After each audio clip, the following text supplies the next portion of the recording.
Avant de passer à la prédication, je propose qu'on prie. Prions ensemble. Dieu notre Père, nous te remercions parce que tu as un plan et tu vas accomplir ce plan merveilleusement.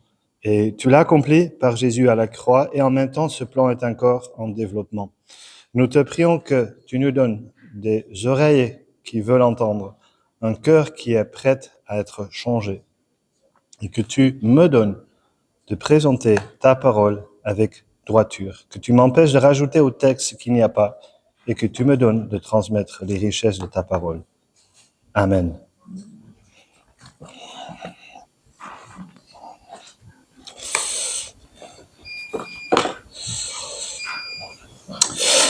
Est-ce que vous vous souvenez de ce prof que vous avez à l'école, que vous avez peut-être eu à l'école à l'époque? Il était sympathique, gentil, peut-être un peu naïf, et surtout, il n'avait pas le contrôle de sa classe.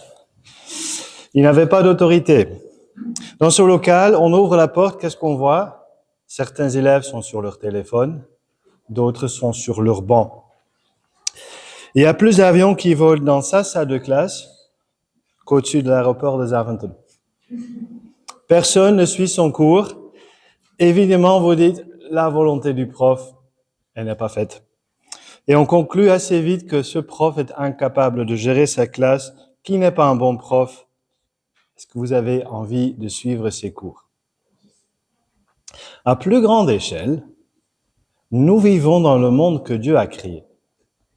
Force est de constater que le mal et l'injustice sont faits partout dans notre monde.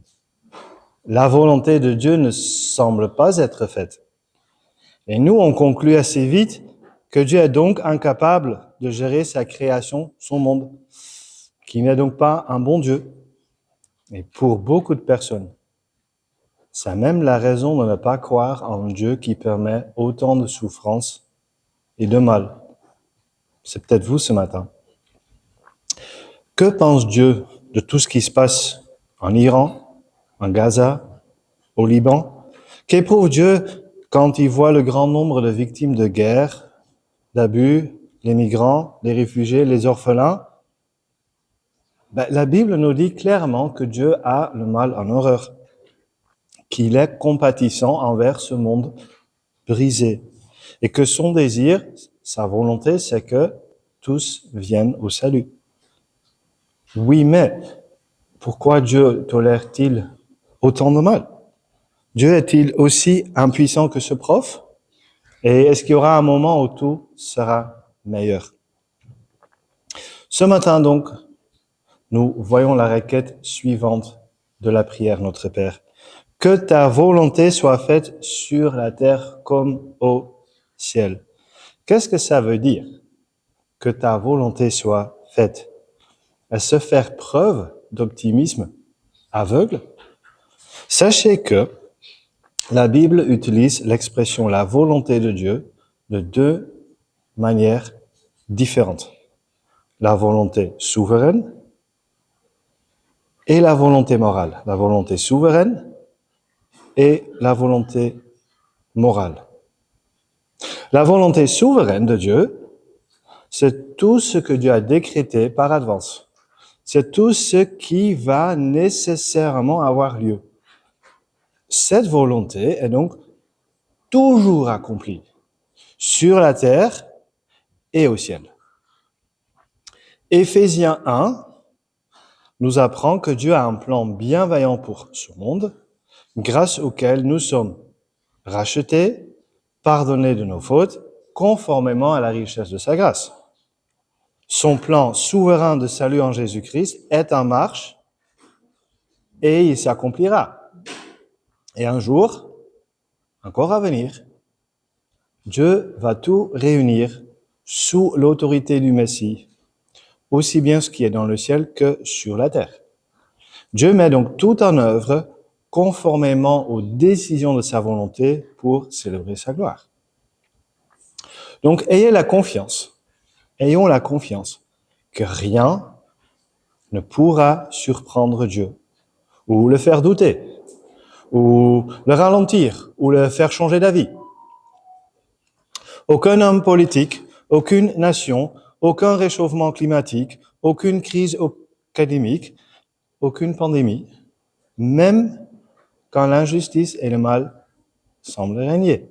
Même quand nous, on a l'impression que le mal et l'injustice règnent et que le monde va de mal en pire. Même quand c'est nous qui sommes frappés par la souffrance. Rien de cela ne disqualifie Dieu, sa bonté, ni sa souveraineté. Il règne dans son monde, son règne viendra. Il est encore petit, mais il grandira. Et un jour, il sera complètement établi. On l'a vu la semaine passée. Dans cette prière, il est question de la volonté morale de Dieu, la volonté morale. Voyons d'abord en ce qu'elle consiste. C'est le premier point. Dieu a révélé son plan souverain, sa volonté morale. Dieu a révélé sa volonté morale. Donc, la volonté morale de Dieu est claire, connue et révélée. La volonté morale, c'est ce que Dieu veut vraiment pour nous, ce qu'il a révélé. Nous avons, grâce à la Bible, les prescriptions, les commandements, les exhortations et les enseignements. Nous pouvons les connaître et nous devrons les mettre en pratique. C'est ce que Dieu attend de nous. Ce sont ses exigences. C'est de cette manière que Dieu veut que nous vivions en tant que chrétiens, dans nos familles, au travail, au bureau, à l'église, dans notre quartier, partout et en tous les temps. Ce que Dieu veut, c'est notre progression dans la sainteté. Ce que Dieu veut, c'est que nous cherchions d'abord son royaume et la justice. Force est de constater que la volonté morale de Dieu n'est pas toujours faite sur terre. Et ça me rappelle un enfant d'une autre église qui venait d'apprendre le Notre Père à l'école le dimanche et qui voulait le réciter à ses parents. Il le faisait plutôt bien. Notre Père céleste, que ton nom soit honoré, que ton règne vienne, que ma volonté soit faite. On comprend son erreur, je pense. Nous voulons tous que notre volonté soit faite. À la différence donc de la volonté souveraine, la volonté morale de Dieu n'est pas toujours faite. Pourquoi? Nous y désobéissons. Les conséquences sont désastreuses à tous les niveaux, vous le savez. Les guerres ravagent notre monde. Les pouvoirs politiques, économiques privilégient leurs intérêts sur les volontés de Dieu. Les riches deviennent plus riches, les pauvres deviennent plus pauvres. On exploite la terre et ses ressources. On redéfinit mariage, la vie sexuelle, la fin de vie selon nos critères, plus sur l'enseignement de la Bible. Les trois mousquetaires, eux, ils disaient « un pour tous et tous pour un ». Nous, on dit « tout pour moi ». Mais ce mal et cette injustice ne nous permettent pas de conclure que Dieu serait donc négligent ou impuissant, comme ce prof sans autorité sur ses élèves anarchiques. C'est plutôt nous qui refusons de vivre selon les instructions connaissables de Dieu. C'est nous qui sommes responsables de l'état actuel de notre monde. Notre cœur est rebelle. Nous préférons désobéir à Dieu. Et par nature, nous ne pouvons jamais parfaitement accomplir la volonté de Dieu. Nous sommes pécheurs. Du coup, nous méritons le juste jugement de Dieu. Et Dieu ne peut pas fermer ses yeux sur notre mal, notre injustice, nos péchés, sans rester saint et parfait. Voilà pourquoi Dieu a donc envoyé son Fils unique, Jésus-Christ, dans le monde, pleinement Dieu, pleinement homme, et par sa double nature, lui, il a parfaitement pu accomplir la volonté de Dieu à notre place. Et par sa double nature, Il a pris sur lui la punition divine qui était la nôtre. Sa résurrection montre que son sacrifice a été accepté. Et à notre conversion, nous avons reconnu notre nature pécheresse et notre besoin du pardon. Nous sommes sauvés par grâce, pas à base de nos œuvres passées ou futures.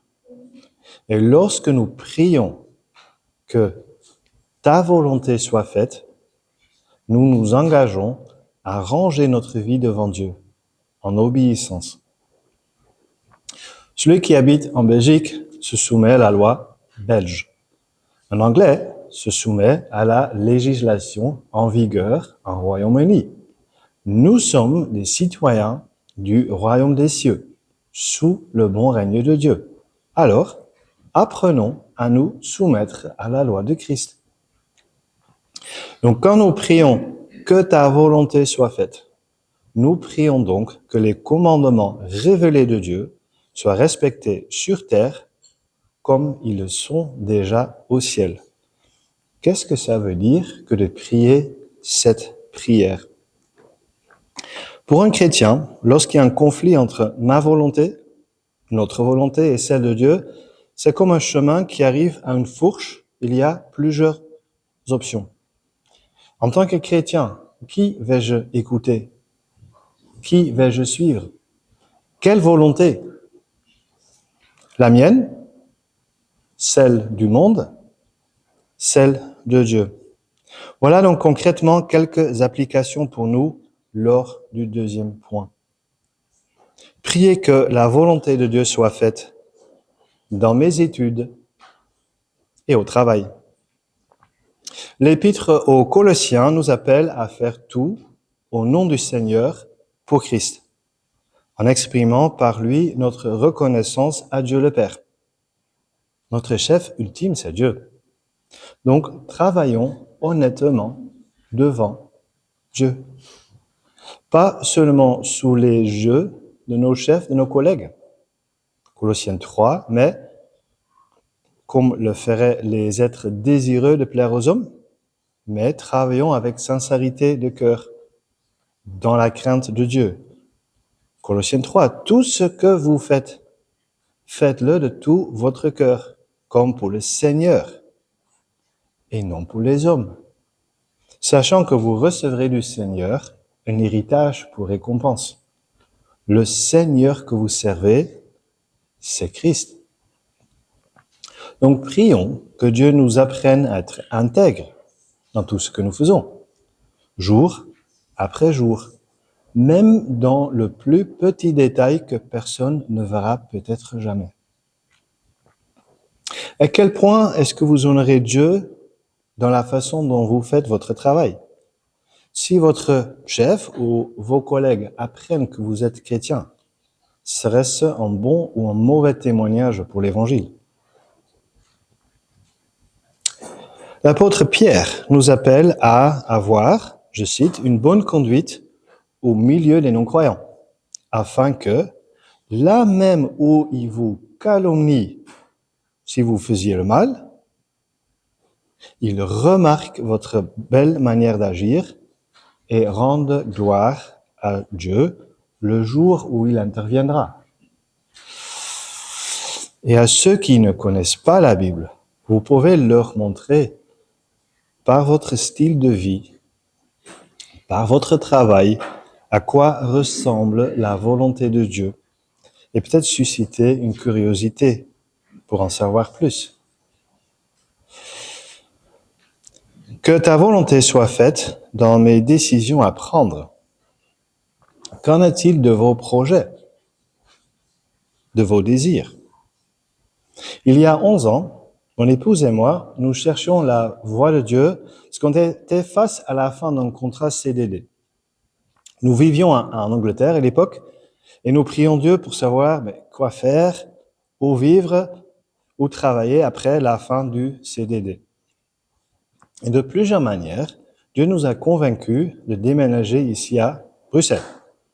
Et on nous a demandé, mais comment est-ce que vous pouvez savoir que vous ne suivez pas vos idées, vos rêves, votre cœur, mais la volonté de Dieu?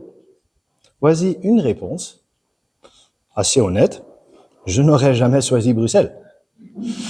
C'était pas le premier désir dans mon cœur. J'ai été tort. Évaluons-nous nos décisions, nos options, nos rêves, nos ambitions à la lumière de la volonté révélée de Dieu. La volonté de Dieu est faite quand nous cherchons d'abord le royaume et sa justice.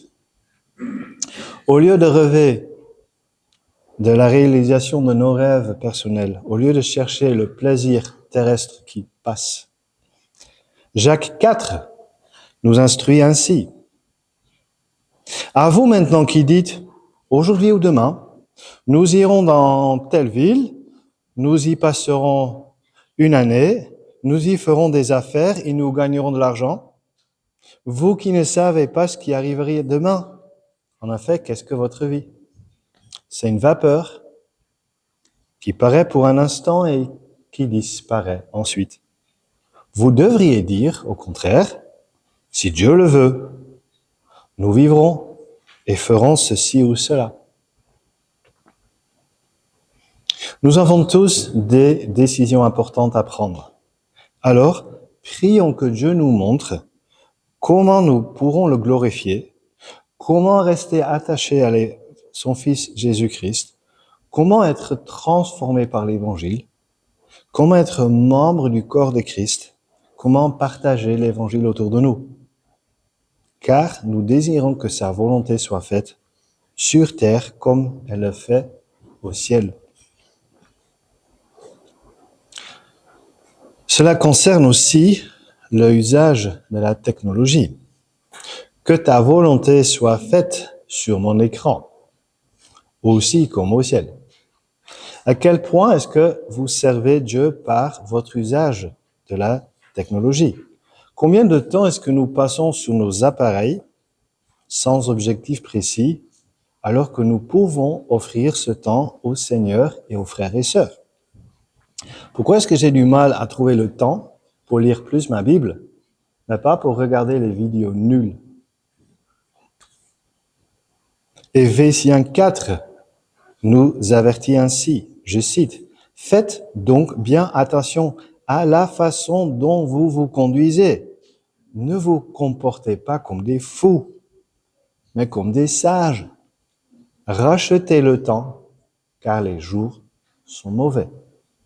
C'est pourquoi ne soyez pas stupides, mais comprenez quelle est la volonté du Seigneur. Servons donc Dieu par notre emploi du temps. » Idem pour les réseaux sociaux. Que publions-nous? Comment nous exprimons-nous dans le monde numérique? Jacques 3 nous appelle à servir Dieu de notre langue. Verset 9. Par la langue, nous bénissons Dieu le Père, et par la langue, nous maudissons les hommes faits à l'image de Dieu. La volonté de Dieu veut dire que nos messages, nos paroles soient doux, édifiants, humbles et sans mensonge. Toujours dans le domaine de la technologie, fuyons l'immoralité sexuelle qui envahit si facilement nos écrans. Dieu a placé la sexualité dans le cadre du mariage, entre un seul homme et une seule femme.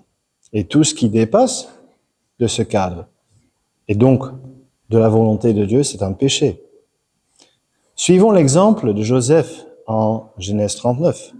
Il a refusé de coucher avec une femme qui se proposait en lui, en disant « Comment pourrais-je commettre un aussi grand péché et faire un grand péché contre Dieu ?» N'adoptez pas un comportement imprudent, risqué ou dangereux, car il pourra entraîner des conséquences terribles. Ne jouez pas avec le feu. On finira par se brûler les mains. Que ta volonté soit faite dans ma maladie et mon handicap. La volonté de Dieu est faite quand vous témoignez de la bonté de Dieu envers vous, même dans votre maladie ou dans votre handicap. Priez Dieu qu'il vous donne des occasions où vous pourrez témoigner de l'espérance certaine que vous avez, de la résurrection, de la nouvelle création. Des occasions où vous pourrez montrer que vous servez le Seigneur, non pas pour les bienfaits terrestres immédiats, mais par la foi seule en Christ. Je pense que vous êtes bien placé pour combattre le faux évangile du prospérité. Que ta volonté soit faite dans ma retraite ou ma pause professionnelle. La fin ou la pause de votre carrière professionnelle, c'est pas la fin d'une vie de disciple. Votre identité ne dépend pas de votre job. Vous êtes un enfant de votre Père céleste. Vous êtes peut-être moins lié maintenant aux heures de travail. Donc, comment utiliser votre temps, vos nouvelles opportunités pour le Seigneur? Avec l'expérience de vie que vous avez, partagez autour de vous les bienfaits de Dieu que vous avez vus. Nous, la génération suivante, on a besoin de les connaître. Jusque-là, on a vu les applications qui nous concernent plutôt en tant qu'individus. Mais nous ne vivons pas seuls dans une île déserte. Voyons maintenant ce que la volonté de Dieu signifie dans nos vies communautaires. Par exemple, au sein de notre famille. Priez que votre famille et vous serviez l'Éternel, à l'exemple de Josué 24. Josué 24. La volonté de Dieu est faite quand la Bible est lue et enseignée. La volonté de Dieu veut dire que les conjoints prient ensemble, avec les enfants si Dieu les donne. La volonté de Dieu est faite quand vous ouvrez votre chez vous pour ceux qui sont dans le besoin, au lieu de le voir comme votre château à usage privé. Colossiens 3 vous appelle, vous les pères, à ne pas exaspérer vos enfants, de peur qu'ils ne se découragent. Éphésiens 6 dit que la volonté de Dieu est faite quand les parents n'héritent pas leurs enfants, mais quand ils les élèvent en leur donnant une éducation et des avertissements qui viennent du Seigneur.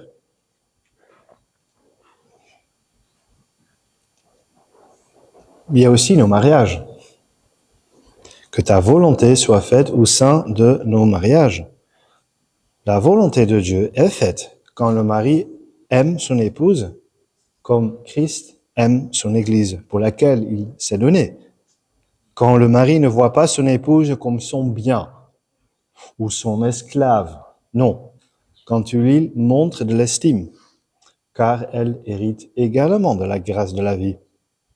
Elle aussi, elle est créée à l'image de Dieu, sauvée par grâce et précieux aux yeux de Dieu. La volonté de Dieu veut dire que la femme se soumet à son mari, non pas comme son esclave, mais comme au Seigneur. Priez Dieu que notre mariage, votre mariage, illustre le cœur serviteur de Dieu, le pardon mutuel et l'amour pur. Et pour finir, au sein de notre Église, Dieu veut que nous soyons comme les membres d'un corps qui fonctionne seulement ensemble. 1 Corinthiens 12. Vous êtes le corps de Christ. Vous êtes ses membres, chacun pour sa part. Notre unité dans l'Évangile change et transforme notre comportement les uns envers les autres. La volonté de Dieu est faite quand nous aimons les uns les autres, malgré les différences qui sont naturelles entre nous. La volonté de Dieu veut dire que nous nous entraidons à grandir dans la foi, à prier ensemble, que les forts aident les plus faibles. La volonté de Dieu veut dire que nous prenons des nouvelles les uns des autres. La volonté de Dieu implique que nous donnons de notre temps, de notre énergie pour le bien des autres, là où nous avons les moyens. La volonté de Dieu est faite quand nous proclamons l'Évangile autour de nous. Donc, priez Dieu qui nous apprenne à pardonner aux autres, comme Dieu lui-même nous a pardonné. Rappelons-nous que nous avons tous des dons différents. Et Romains 12 nous exhorte ainsi, je cite, « Que l'amour soit sans hypocrisie. Ayez le mal en horreur. Attachez-vous au bien par amour fraternel. Soyez pleins d'affection les uns pour les autres et rivalisez d'estime réciproque. » On a vu dans tous ces points quelques applications en quelques domaines de notre vie. Paul les résume ainsi en Romains 13, à partir du verset 8. Je cite Romains 13, verset 8, un peu comme le résumé. « Ne devez rien à personne, si ce n'est de vous aimer les uns les autres, car celui qui aime les autres a accompli la loi. En effet, les commandements, tu ne commettras pas d'adultère, tu ne commettras pas de meurtre, tu ne commettras pas de vol, tu ne convoiteras pas, ainsi que tous les autres, se résument dans cette parole, tu aimeras ton prochain comme toi-même. L'amour ne fait pas de mal au prochain, l'amour est donc l'accomplissement de la loi.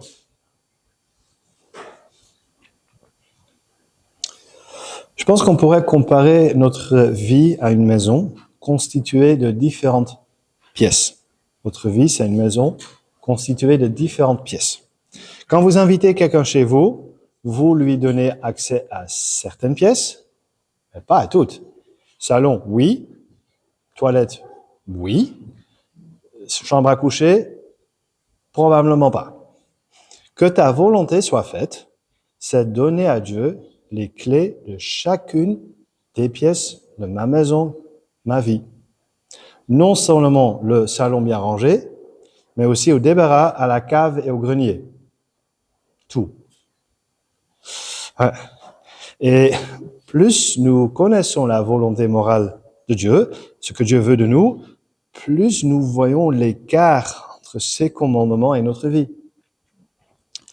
C'est seulement quand on allume la lampe dans une pièce qu'on voit le désordre, les saletés qu'on ne voyait pas avant. On veut parfois bien apprendre à mieux vivre selon la volonté de Dieu, mais soyons réalistes quand même. C'est difficile. Toutes ces instructions, c'est décourageant. On chute si facilement. Comment vivre davantage selon la volonté de Dieu? Est-ce qu'on peut y arriver? Comment y arriver? Comment persévérer? Ce sera le troisième point qui est plus bref. Grâce à l'œuvre de l'Esprit Saint en nous. Mauvaise stratégie numéro 1, être motivé. Votre motivation ne suffira pas. Un boiteux motivé ne courra pas le marathon de Bruxelles, ni les 20 km de Bruxelles, ni les 10 km de l'ULB, aussi motivé qu'il soit. Mauvaise stratégie numéro 2, essayez plus fort. Vos forces ne suffiront pas. Pensez à une voiture, quelle que soit la taille du réservoir, il arrive un moment où on se retrouve à court d'essence. La Bible ne nous demande pas de nous débrouiller nous-mêmes. Nous avons la parole de Dieu, l'Église de Dieu et l'Esprit de Dieu. Nous avons la confiance que le Saint-Esprit nous vienne en aide dans notre faiblesse quand nous le demandons. Et on a besoin du Saint-Esprit pour comprendre la Bible et discerner ce qui est agréable au Seigneur. Personne ne peut connaître les pensées de Dieu, sauf l'Esprit de Dieu. Et cet Esprit de Dieu, lui, a divinement inspiré les auteurs de la Bible. Donc le Saint-Esprit est le mieux placé pour nous enseigner, nous instruire, nous avertir, nous transformer à l'image de son Fils.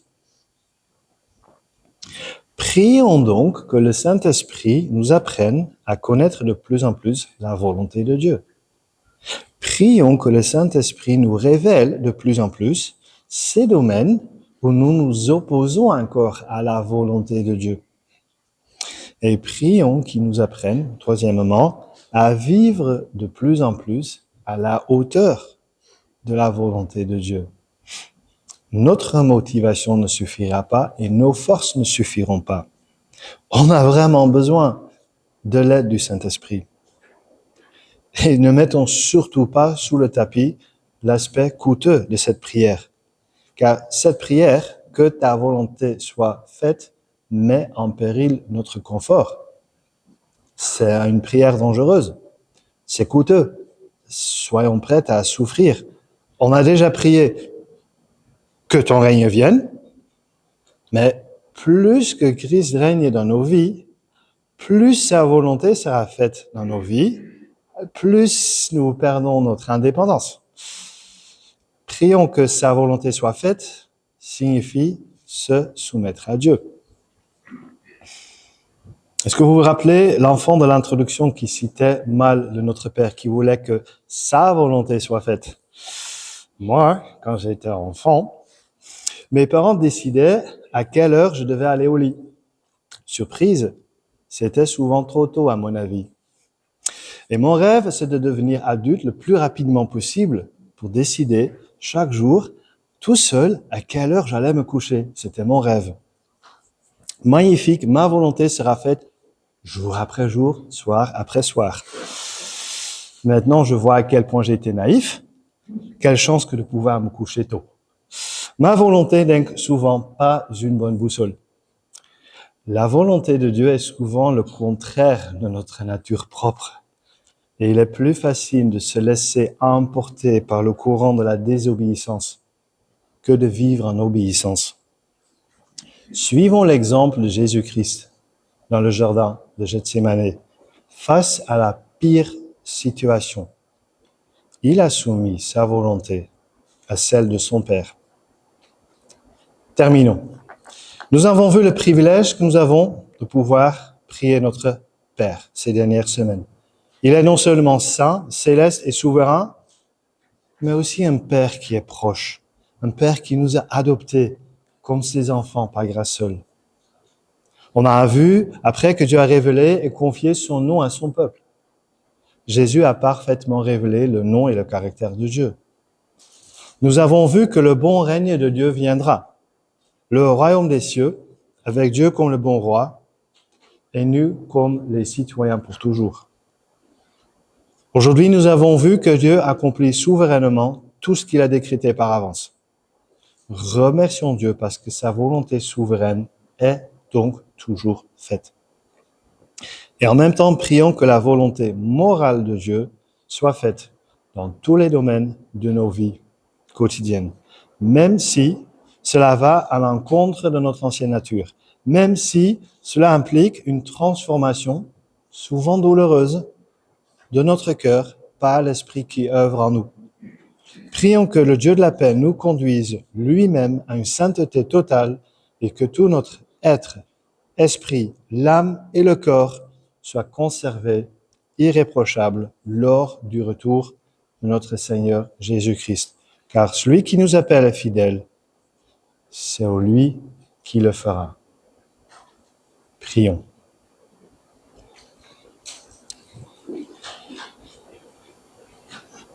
Dieu notre Père céleste, nous te remercions parce que tu nous as révélé ta volonté.